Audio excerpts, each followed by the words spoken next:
Hello बच्चों, कैसे हो आप लोग। उम्मीद करता हूँ सब बढ़िया होंगे। मैं आपका फिजिक्स टीचर गुरसेवक सिंह आपके सामने आया हूँ एक नई वीडियो के साथ। और ये पर्टिकुलर वीडियो होगी 11th क्लास के लिए और टॉपिक का नाम होगा एंगुलर प्रोजेक्टाइल। तो भाई शुरू करते हैं अपना टॉपिक, एंगुलर प्रोजेक्टाइल। तो पिछली वीडियो अगर आप लोगों ने देखी है तो टॉपिक आप लोगों ने देखा होगा, उसमें अपने लोगों ने पढ़ाया था हॉरिजॉन्टल प्रोजेक्टाइल, है ना। तो प्रोजेक्टाइल के बारे में तो आप लोगों को पता चल गया होगा क्या होता है projectile. Anything thrown in space which moves under the influence of gravity. मैं इस मार्कर को हवा में फेंक दूं तो ये किस मोशन में आ जाएगा, प्रोजेक्टाइल के मोशन में आ जाएगा। ठीक है। तो प्रोजेक्टाइल अपने लोगों ने पहला केस स्टडी करा था हॉरिजॉन्टल। अगर किसी भी पर्टिकुलर चीज को सामने की तरफ फेंको वो नीचे की तरफ आ जाए। ठीक, एक तो वो हो गया था, उसको नाम दिया हॉरिजॉन्टल प्रोजेक्टाइल। आज पढ़ेंगे एंगुलर प्रोजेक्टाइल। कहने का मतलब किसी भी पर्टिकुलर चीज को आप हवा में फेंको किसी एंगल पर। जैसे एक फील्डर बॉल फेंकता है कीपर के एंड पर, तो वो कुछ बॉल ऐसे जाती है। ठीक है, तो उसको नाम दिया जाता है एंगुलर प्रोजेक्टाइल। तो एंगुलर प्रोजेक्टाइल आपका एक सिंपल सा केस मैं बना के दिखाता हूँ कि कैसे होता है। सपोज किसी भी चीज को अगर आप यहाँ से फेंकती हो, सपोज है ना, इस एंड से, तो समथिंग बॉल जाएगी यहाँ पर।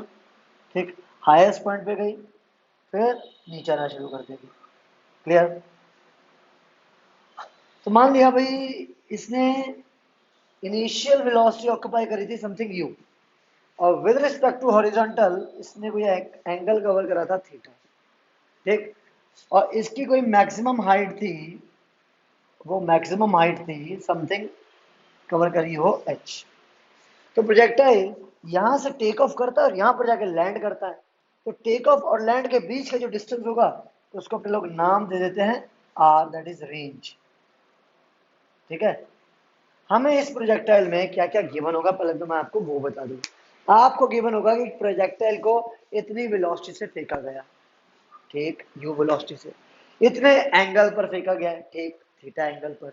तो आपको निकालने के लिए पूछा जा सकता है भाई उसकी हाइट कितनी गई, उसका रेंज कितना गया। तो कभी धोनी को छक्का मारते हुए देखा है? देखा तो होगा भाइयों। ठीक, अब उस छक्के की रेंज इजिली वो पता कर लेते हैं। कैसे भाई, बॉल की स्पीड वो पता कर लेते हैं किस स्पीड से गई, है ना। एंगल पता कर लेते हैं किस एंगल पर गया, है ना। तो ऑटोमेटिकली बॉल की वेलोसिटी और बॉल किस एंगल पर गई, वो दोनों चीज अगर हमें पता चल जाए हम रेंज इजिली पता कर सकते हैं। तो उनके पास तो भाई अच्छे खासे इलेक्ट्रॉनिक डिवाइसेस होते हैं, जल्दी से वैल्यूज को पुट करा, बहुत जल्दी से वैल्यू इसकी आ जाती है, आर की आ जाती है। ठीक, तो इन पर्टिकुलर वैल्यूज को निकालने के लिए आज अपने लोग करेंगे डेरिवेशंस। पहली चीज तो ये देखिए, जो आपके पास ये यू वेलोसिटी है ये किसी एंगल पर है। ठीक है, तो इसका मतलब इस यू वेलोसिटी के दो कंपोनेंट होने चाहिए। एक जो इस बॉल को आगे की तरफ लेके जाए, मैं बार बार बॉल वर्ड यूज कर रहा हूँ, जरूरी नहीं है बॉल हो, कुछ भी हो सकता है। ठीक है, तो एक जो इस पर्टिकुलर बॉडी को या इस बॉल को आगे की तरफ लेके जाए। तो भाई जिसके साथ एंगल बनता है वो कौन सा कंपोनेंट होता है, तो ये आपको पता ही है भाई, वो होता है यू कॉस थीटा। तो अलोंग एक्स एक्सिस से लाई कर रहा है, तो इस वेलोसिटी को नाम दे दिया जा सकता है you x. Similarly initially body ऊपर में जा रही है, ठीक, तो ऊपर लेके जाने का काम कौन कर रहा है, दैट इज जिसके साथ एंगल नहीं बनता है वो होता है यू साइन थीटा। तो वाई एक्सिस की तरफ लग रही है तो इसको नाम दे दिया आपने यू वाई। तो भाई ये पर्टिकुलर प्रोजेक्टाइल दो मोशंस को ऑक्यूपाई करवा रहा है। दो मोशन कौन कौन से, एक वर्टिकल और एक हॉरिजॉन्टल। तो मैं दोनों को यहाँ पर एक एक करके लिख देता हूँ। एक है इसमें हॉरिजॉन्टल मोशन, ठीक, और एक है इसमें वर्टिकल मोशन। क्लियर है भाई। ठीक, अब क्या करना है, हॉरिजॉन्टल मोशन में अगर मैं बात करूं तो उसकी हॉरिजॉन्टल वेलोसिटी के बारे में आपको पता हो, दैट इज यू एक्स। तो यू एक्स की वैल्यू आपको कितनी दे रखी है, आपको दे क्या रखी है, आपको दे रखी है यू, आपको दे रखा है थीटा। आपने इस यू और इस थीटा की हेल्प से आपने यू एक्स निकाली, that is you cos theta. Similarly vertical में आपको वर्टिकल वेलोसिटी पता है, दैट इज यू वाई, वो कितनी है, यू साइन थीटा। बट अगर मैं हॉरिजॉन्टल प्रोजेक्टाइल को याद करूं तो उसमें हॉरिजॉन्टल वेलोसिटी तो थी बट वर्टिकल वेलोसिटी नहीं थी। तो यू वाई इनिशियली क्या था, उसमें जीरो था। अब जब बॉडी आगे की तरफ जा रही है तो ध्यान रहे यहाँ पर ये जो आपके पास है एक यू साइन थीटा आगे जाने वाली वेलोसिटी, ऊपर जाने वाली वेलोसिटी, और यू cos थीटा जो सामने की तरफ लग रही है।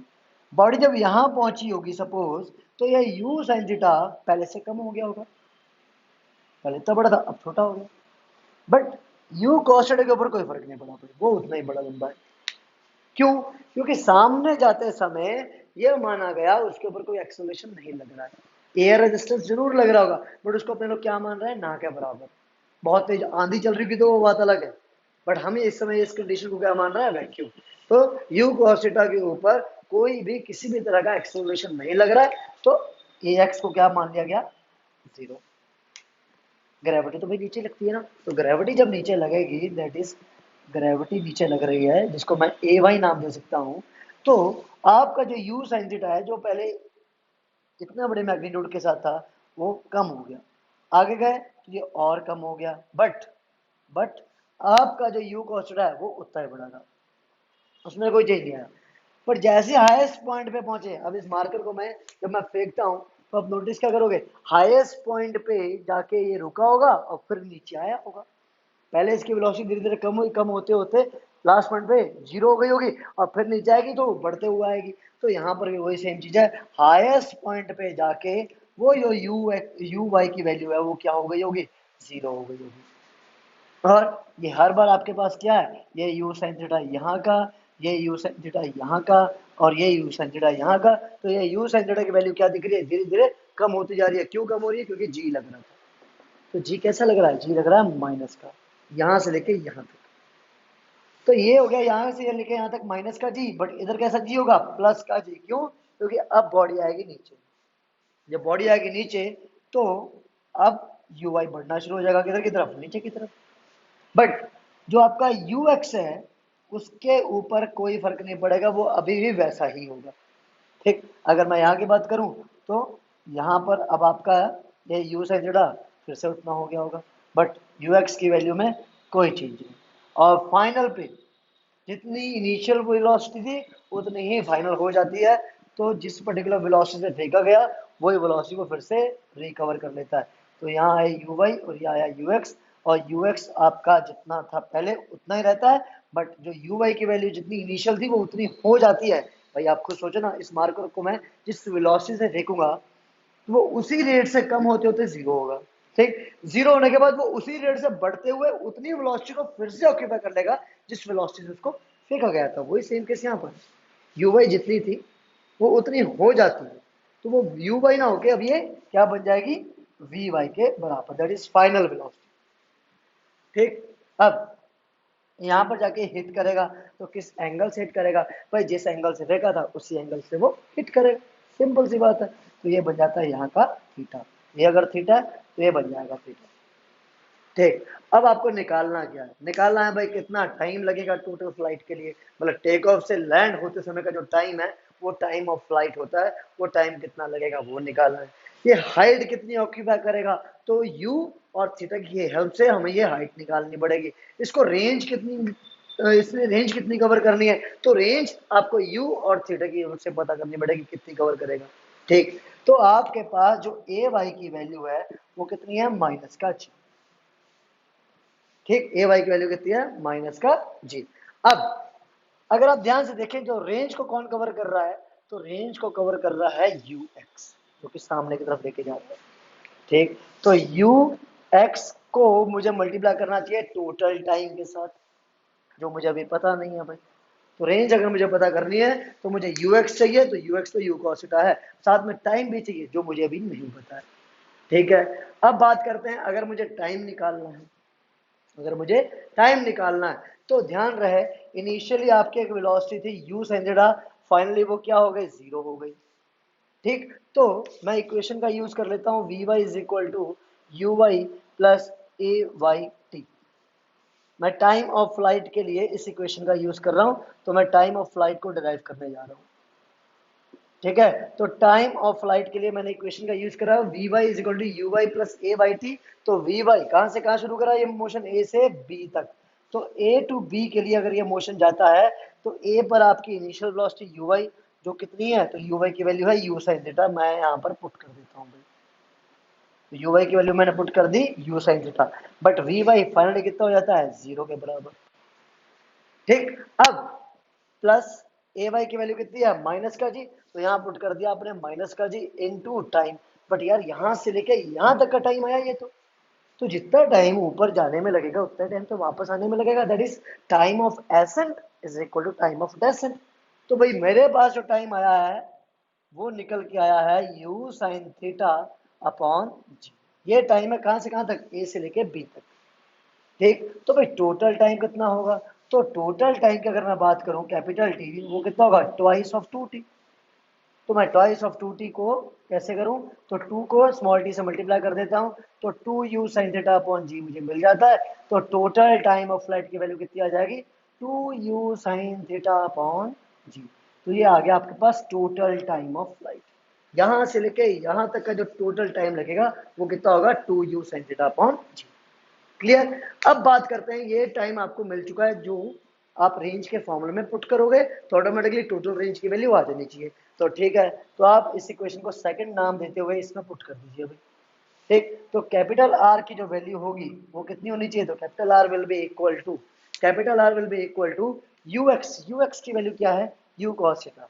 तो यू कॉस थीटा को आप मल्टीप्लाई कर दो किसके साथ, टोटल टाइम के साथ, that becomes 2u sin theta upon g.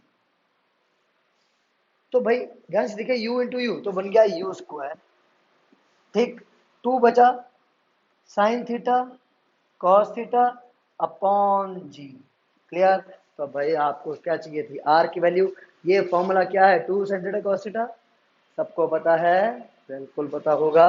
तो R is equal to u square sine of 2 theta upon g. तो आपके पास आ गया रेंज का फॉर्मूला भी। आपके पास रेंज की वैल्यू आ गई, आपके पास टाइम की वैल्यू आ गई। अब आपको क्या निकालना है भाई, कोई भी पर्टिकुलर प्रोजेक्टाइल जिसको आप किसी एंगल पर फेंक रहे हो वो कितनी मैक्सिमम हाइट को ऑक्यूपाई कर सकता है। तो ये है उसकी मैक्सिमम हाइट। तो ए से बी तक का मोशन देखो, तो ए टू बी जब आप जाते हो तो उसके लिए अगर आपको एस पता करना है मैक्सिमम हाइट वर्टिकल मोशन के लिए, तो S Y is equal to U Y T plus half A Y T का स्क्वायर। अब इसमें एस वाई की वैल्यू क्या होगी, एच के बराबर। ठीक, यू वाई की वैल्यू क्या होगी, यू साइन थीटा।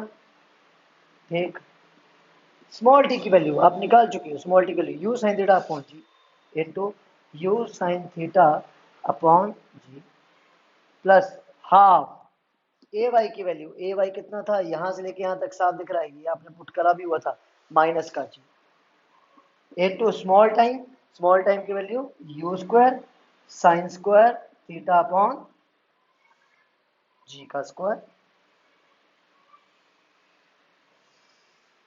ठीक है, तो आपके पास आ जाती है एच की वैल्यू। अगर इसको आप सॉल्व करते हो तो ध्यान से देखिए, ये बन गया you square sine square theta upon g.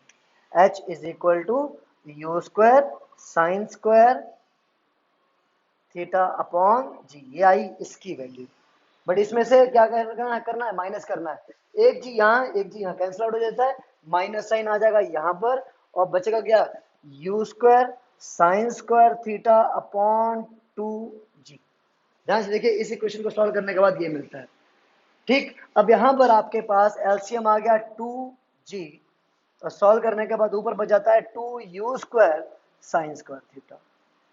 तो भाइयों आपके पास h की वैल्यू आ जाती है, क्या आ गई h की वैल्यू, h की वैल्यू आ जाती है 2u square sine square theta upon 2g। ना ना ना ना, कुछ गड़बड़ हो गई, कुछ गड़बड़ हो गई। ये जस्ट आएगा you square sine square theta. ठीक है, 2 नहीं आएगा, क्यों, क्योंकि भाई 2 जब इधर जाएगा तो 2 u square sine square theta में से माइनस हो जाएगा u square sine square theta.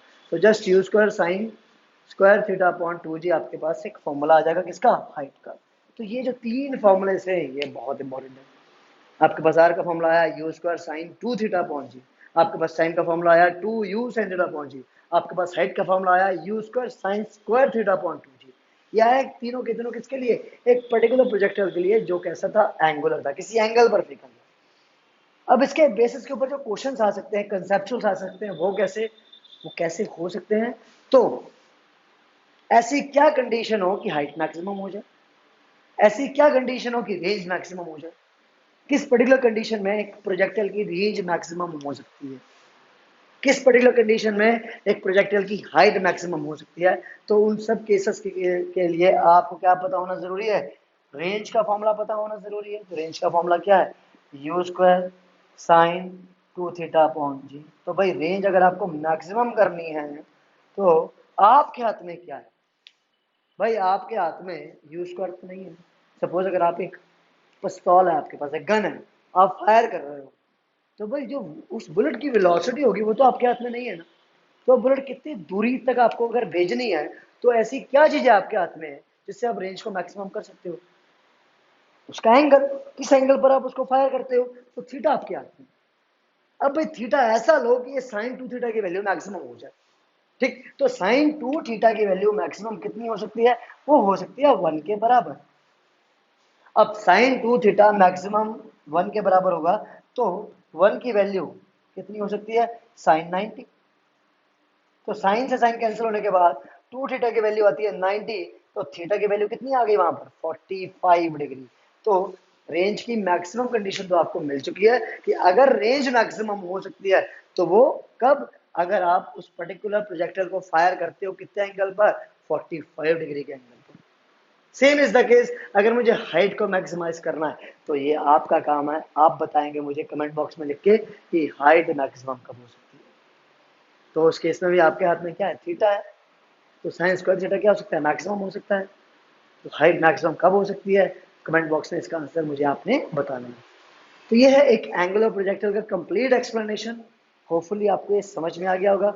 और आपको एक थोड़ा छोटा सा मैं टाइम देता हूँ, थोड़ा सा वीडियो को पॉज करिए और इसको पहले जल्दी से डेरिवेशन को नोट डाउन कर लीजिए, बहुत इंपॉर्टेंट है ये। तो चलो कुछ न्यूमेरिकल्स करते हैं एंगुलर प्रोजेक्टर के, है ना। पर न्यूमेरिकल्स करने से पहले भी आपको कुछ वैल्यूज आपको बता दूं जो आपको याद रखनी है। एक है साइन 37 डिग्री की वैल्यू, ठीक है, और एक है साइन 53 डिग्री की वैल्यू। ठीक है, ये दोनों वैल्यूज आपको याद रखनी है। साइन 37 डिग्री की वैल्यू होती है 3/5 और साइन 53 डिग्री की वैल्यू होती है 4/5। हो सके तो ये दोनों वैल्यूज आप याद रख लीजिए, बहुत हेल्प करेंगी दो वैल्यूज आगे वाले आने वाले न्यूमेरिकल्स में। ठीक है, अब एक अगला क्वेश्चन है जो न्यूमेरिकल आता है। पहला न्यूमेरिकल है कि भाई आपको बोला गया है find the angle eight which horizontal range और वर्टिकल हाइट दोनों आपस में क्या हो, सेम। तो ध्यान दीजिएगा, अगर ये प्रोजेक्टाइल है किसी एंगल पर फायर करा गया सपोज, ठीक है, तो किसी एंगल पर ये फायर करा गया है, थीटा एंगल है, यू वेलोसिटी से फायर करा गया है, तो उसकी एक हाइट होगी भाई, एच हाइट हो गई। ठीक है, उसकी एक रेंज हो गई भाई, आर रेंज हो गई। ठीक, तो इन सच अ केस आपको क्या पता करना है कि उसकी जो रेंज और हाइट है वो किस पर्टिकुलर एंगल पर सेम हो सकती है। तो रेंज का तो फॉर्मूला आपको दिख रहा है, क्या होता है, तो दिख क्या रहा है, आपको पता होता है पहले से, you square sine 2 theta upon g. ये आपके पास रेंज का फॉर्मूला होता है। और हाइट का फॉर्मूला क्या होता है, u square sine square theta upon 2 g. ठीक, तो आपको गिवन क्या है, गिवन है आर और एच आपकी जब बराबर हो उस समय का एंगल थीटा कितना होगा। तो आप इन दोनों को क्या कर देना, बराबर रख देना। तो आर की वैल्यू कितनी है, u square sine 2 theta upon g, और एच की वैल्यू कितनी है, u square sine square theta upon 2 g. ठीक है, तो यहाँ पर जी से जी कैंसिल हो गया, यू स्क्वायर से यू स्क्वायर कैंसिल हो गया, तो sine of 2 theta will be equal to sine square theta. अब साइन 2 थीटा की वैल्यू क्या होती है, 2 sin theta cos theta is equal to sine square theta. तो ध्यान रहे यहाँ पर साइन थीटा से एक उसका कैंसिल आउट हो जाएगा, तो बचेगा क्या, cos theta upon sine theta is equal to 1/2। तो देखा जाए तो क्या आता है, cot theta is equal to 1/2। तो थीटा की वैल्यू आप क्या लिख सकते हो, कॉट इनवर्स हाफ। ठीक है, तो इस तरह से आप एक एंगल पता कर सकते हो जब एच और आर की वैल्यूज क्या होती है, बराबर होती है। तो ये लगभग आएगा 75 डिग्रीज के आसपास और 48 मिनट्स के आसपास। ठीक है, तो ये हो गया आपका पहला न्यूमेरिकल। दूसरा न्यूमेरिकल होता है कि भाई मैक्सिमम हॉरिजॉन्टल रेंज आपकी 4 टाइम्स होगी वर्टिकल हाइट के, तो वो कौन सा एंगल होगा। ठीक है, अगर आपकी कंडीशन दे रखी है तो क्वेश्चन फिर से आपको डिक्टेट कर देता हूँ एक बार, वो भी इंग्लिश में जो आपको ज्यादा अच्छी लगती है। तो prove that maximum horizontal range is 4 times the vertical height if the projectile is fired at any angle. तो भाई कोई एक पर्टिकुलर एंगल हुआ, ठीक, तो मैक्सिमम हॉरिजॉन्टल क्या है वो? रेंज। किसके बराबर है? 4 टाइम्स ऑफ हाइट के बराबर है। 4 टाइम्स ऑफ हाइट के बराबर है। तो ये कब हो सकता है? कौन सा पर्टिकुलर एंगल है जहाँ जब ये हो सकता है? तो आर की वैल्यू आपको पता होनी चाहिए, तो होती है u square sine 2 theta upon g. ठीक है, और 4 इंटू एच की वैल्यू कितनी होती है? तो u square sine square theta upon g, 2 g. ठीक है, अब यहाँ पर यू स्क्वायर से यू स्क्वायर गया भाई, जी से जी गया भाई। ठीक है, साइन 2 थीटा की वैल्यू होती है 2 साइन थीटा कॉस थीटा। ठीक है, और आपके पास इधर क्या है? 2 2 जा, तो बचा क्या? 2 साइन स्क्वायर थीटा। तो एक साइन एक स्क्वायर से कट जाएगा, 2 2 से कट जाएगा, तो इधर कॉस बचा उधर साइन बचा, तो 1 is equal to sine theta upon cos theta. तो आपको कंडीशन ये पता करनी थी कि कौन सी पर्टिकुलर कंडीशन पर रेंज हाइट के 4 टाइम्स होती है। तो ध्यान से देखिए, जब भी एंगल थीटा की वैल्यू tan इनवर्स 1 होगी, दैट इज थीटा की वैल्यू 45 डिग्रीज होगी, उस पर्टिकुलर कंडीशन पर आपकी रेंज हाइट के 4 टाइम्स होगी। भाई 45 डिग्रीज पर आपको ये तो पता ही है कि आपकी रेंज मैक्सिमम होती है, तो वो कितनी ज्यादा होती है? वो हाइट के 4 टाइम्स होती है। तो ये कंसेप्चुअल भी है आपके पास। ठीक है, अगला क्वेश्चन करते हैं भाई। सपोज प्रोजेक्टाइल को फायर करा गया है अब 37 डिग्री के एंगल पर। ठीक है, और वेलोसिटी है सपोज 5 मीटर पर सेकेंड। देख, एक पर्टिकुलर प्रोजेक्टाइल को फायर करा गया है 5 मीटर पर सेकेंड की स्पीड के साथ, और एंगल बना हुआ है 37 डिग्री। आपको कह दिया जाए इस पर्टिकुलर वेलोसिटी को वेक्टर फॉर्म में कन्वर्ट करिए। ठीक है, तो वेक्टर फॉर्म में कन्वर्ट करने का तरीका क्या है? आपके पास यू एक्स होना चाहिए, सपोज वो एक्स डायरेक्शन में, दैट इज आई कैप। आपके पास यू वाई होना चाहिए, तो वो वाई डायरेक्शन में, उसके लिए आपने लगा दिया जी कैप। तो यू एक्स और यू वाई की वैल्यू आपको पता होगी, तो यहाँ पुट करोगे तो आपके पास यू वेक्टर आ जाएगा। ठीक, तो ध्यान दीजिए, ये आपके पास है यू एक्स। ठीक, तो यू एक्स की वैल्यू क्या होगी? तो यू एक्स आपके पास होगा U cos theta. U Y की वैल्यू क्या होगी? यू वाई की वैल्यू होगी आपके पास यू साइन थीटा। तो भाई मैंने ऑलरेडी बता रखा है, साइन 37 डिग्री की तो वैल्यू आप निकाल लोगे, तो साइन 37 डिग्री की वैल्यू कितनी होती है? 3/5। ठीक, तो यू वाई तो आ जाएगा, बट दिक्कत आएगी यू कॉस थीटा में। तो कॉस 37 डिग्री की वैल्यू तो पता नहीं है, बट ध्यान रहे साइन 37 डिग्री होता है 3/5, that means perpendicular upon hypotenuse. तो आपके पास अगर ये राइट एंगल ट्रायंगल है, ये 3 है, ये 5 है और ये 4 है, तो cos 37 डिग्री की वैल्यू क्या होगी यहाँ से? 4/5।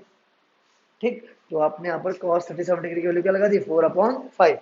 तो ऑटोमेटिकली u आपके पास 5, cos थीटा बोले तो 4/5 आपने यूज कर लिया। ठीक, तो ये कैंसिल होकर क्या मिल जाएगा? 4 बच जाएगा, तो यू एक्स की वैल्यू आ गई 4, तो यहाँ डाल दिया आपने 4 आई कैप। सिमिलरली यू वाई की वैल्यू क्या है? यू वाई की वैल्यू यू कितना? 5 साइन थीटा बोलो, साइन 37 डिग्री कितना? 3/5। तो 5 से 5 कैंसिल, कितना आया? 3 आया, तो यहाँ आपने लगा दिया 3 जी कैप।